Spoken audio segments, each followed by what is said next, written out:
it is not permissible for the woman who's on her menstruation أن تصلي وتصوم. It is not allowed for her to pray and it's not allowed for her to fast. And this is based on the hadith in Sahih al-Bukhari and Muslim. Aisha radiallahu ta'ala anha was asked, ما بال الحائض تقضي الصوم ولا تقضي الصلاة. Why is it that the woman who is fasting has to bring back the fasting, but she doesn't have to bring back the prayer? Okay. Aisha radiallahu ta'ala anha, she said to the woman, أحرورية أنت؟ Are you a Haruri? يعني, are you, هل أنت من الخوارج? Are you actually from the Khawarij? Haruriya are a group of the Khawarij.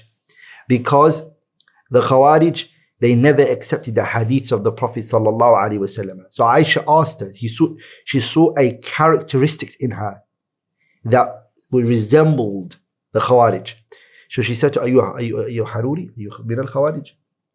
And this shows the permissibility that if someone comes with the characteristics known by a certain group, that you can ask him, are you part of that group?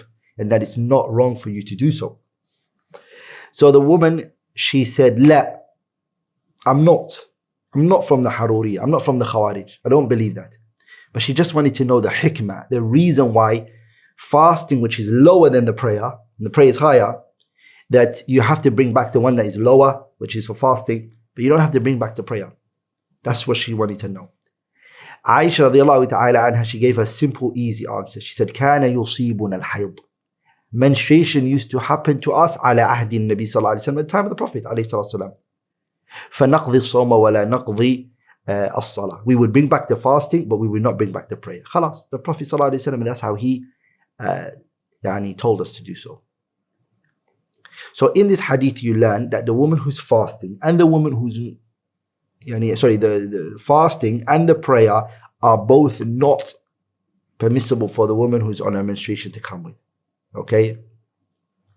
And some of the scholars, they transmitted an ijma' in this mas'ala that the woman who's on her menstruation لا تصوم ولا تصلي.